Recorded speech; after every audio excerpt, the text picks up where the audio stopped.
Hey guys, what is going on? This is POTB. In this video I would like to take you through a full day of eating, cooking and training. And in this video I would like to show you a meal I cooked yesterday for myself and another meal I cooked again yesterday, but not for myself. It is a pork meat, so if you like ketogenic diet, if you follow a ketogenic diet with fatty cuts of meat, if you like pork, I definitely encourage you to check the whole video. And besides those things, I would like to show some gym footage, 2 training sessions, and both of those training sessions are from the same day, from yesterday, and both of those training sessions I did during the fasted state. If you're a subscriber to this YouTube channel, you probably already know I train most of the time. I train twice a day and I always do my workouts during the fasted state. Just in case you wonder, the blood sugar levels I have during the whole day vary between 4.3 to 4.8, 4.9, and typically I feel at my best, if I can put it like this, between 4.3 to 4.6. Post-workout, pre-workout, I stay in that range. I hope that makes sense. So the first workout I would like to show you guys, it is a shoulder routine. For the most part, for pretty long period of time, I used to do chest right after the shoulders because I'm typically chest dominant type of guy. But recently, after posing practice, I discovered my shoulders are no longer a weak area of my body, if I can put it like this. So I'll keep the bulk of the emphasis, the bulk of the volume throughout the week on my arms. As you probably already know, I really try to improve the size of my arms. So as long as for the chest and the shoulder training, I took a decision to basically split them on a separate workouts, if I can put it like this, in order to bring some more variety and switch things up. So in this video I'm going to show you both of those sessions. As long as for the shoulders, as you can probably see, the algorithm that I typically follow, I always actually follow this algorithm because I do believe this is the killer algorithm to follow when it comes to building those cannonball delts. It is based around throwing as much blood in your rear deltoids, pre-exhausting the rear deltoids, and then spreading the blood to your middle and to your front deltoids. As you probably already know, most of the trainers, so-called gurus, experts, they promote the statement, the presses are overall mass builders. And in my personal opinion, this is terribly wrong. Like, at least in 95% of the time, with 95% of the people, this is definitely not true. Starting with presses, like overloading your shoulder muscles with presses, will give you like overdeveloped front deltoids, because presses, shoulder presses, they target mostly, if not only, your front deltoids. They work your front deltoids, and this is basically. But if you follow this algorithm, as long as for shoulder training, you're gonna be able to actually get the most out of your presses, and you're going to actually use the pressing movement as a finisher. And in this situation, when you already have decent amount of blood in all 3 heads, when you already trained all the 3 heads individually, if I can put it like this, the pressing movement is going to potentiate the pump you already have in all of your 3 heads. And the most effective for this exact purpose presses to use are either like standing or seated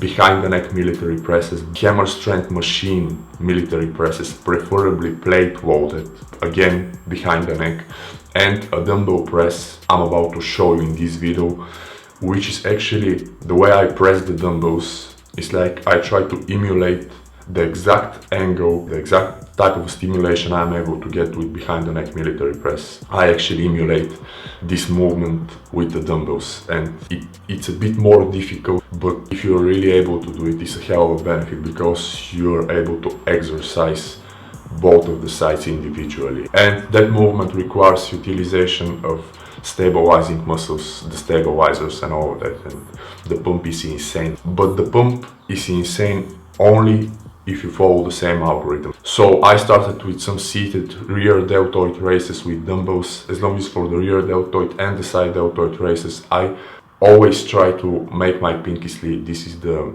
key technique that I typically use. I keep my back arched during the whole movement. And as long as for the rear cable deltoid raises on the crossover, the thing that I would like to make you pay attention to is the fact that I always remove the actual handles from the cables, and the reason for this is because in the past I used to mostly rely on a specific movement on a fly machine. If you're familiar with this piece of equipment, the fly machine, the actual movement is called reverse fly, but by accident I start to do the whole movement by keeping the handles right here. I kept my back arched and I was gripping, this is not a real like gripping the handles, but I was keeping the handles right here instead of actual gripping, and this really allows me to do the whole thing with the pinkies. I keep my back arched, and the stimulation in my rear deltoid is insane. Like, this whole positioning of the body is what really allows me to bring the isolation to a whole different level, if I can put it like this, and I definitely encourage you to try. And the other thing that I would like to point as long as for the shoulder training in general, I definitely believe it's mostly about getting the proper angle and playing with different angles and positioning of your elbows, forearms. Believe it or not, gripping the handles or the cables differently will produce like different results. I mean, you get slightly different feel. So I definitely encourage you to play with all of those things, and you're gonna be able to figure out on your own what are the best combinations, if I can put it like this, that will allow you to get the best stimulation possible and get that pump going and all of that stuff. So right now, guys, I'm about to show the actual chest routine. Is based around 3 movements. Again, I always prefer to pre-exhaust. For me, the pre-exhaustion, aka the pre-fatigue approach, is something like the ultimate tool to get the best out of the compound movements. As long as for the dumbbell presses and the flies, I always prefer to keep the angle a bit higher, the angle of the bench, and the reason for this is because this allows me to really target this part right here, like pectoralis major. This is the area where you're able to add most of the muscle mass as long as for chest, so keep that in mind. And then I finished with a specific movement. If you're familiar with the conventional, I guess this is not really a conventional movement, but this is the signature, one of the signature movements by Vince Gironda. So this is basically a guillotine press. If you're familiar with the guillotine press, this is like really wide grip bench press to neck.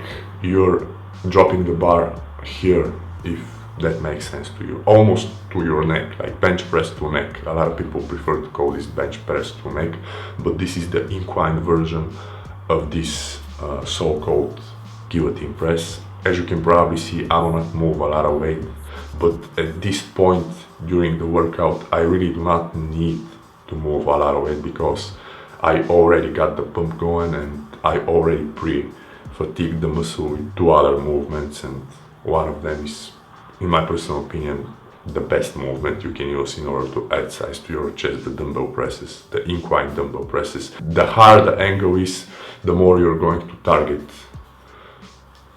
that part right here.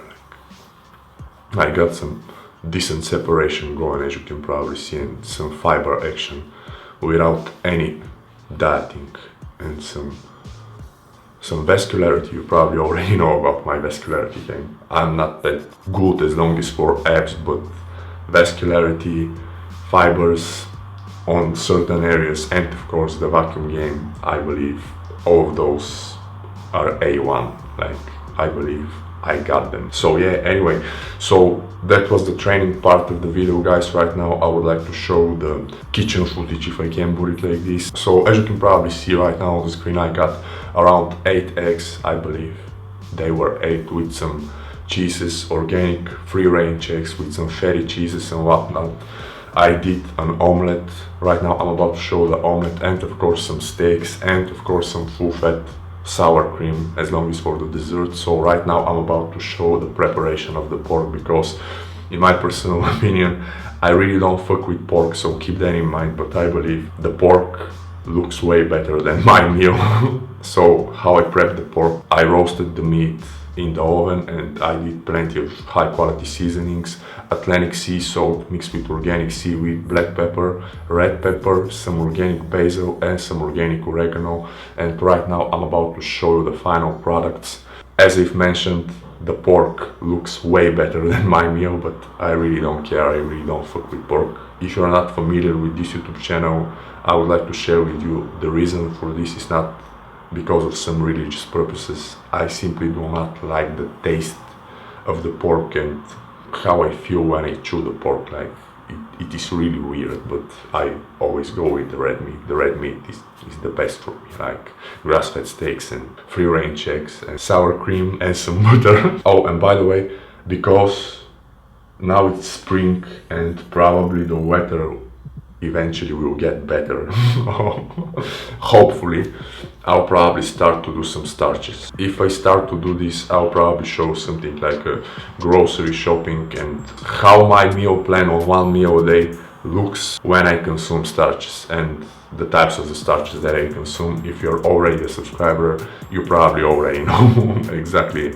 what I'm about to show, but anyway. And the last thing that I would like to share with you is something that is pretty painful.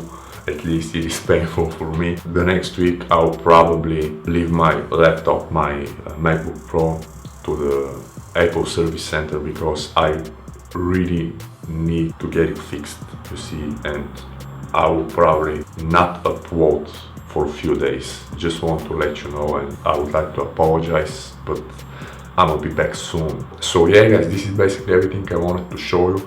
I hope you like this video, just a quick training, ketogenic, 1 meal a day, fitness type of walk with some cooking and all of that stuff. So yeah, I'm gonna wrap it up for now. I would like to thank you for watching this video. Please stay tuned for more and good luck with your cooking and training and overall self-improvement endeavors. And yeah, peace.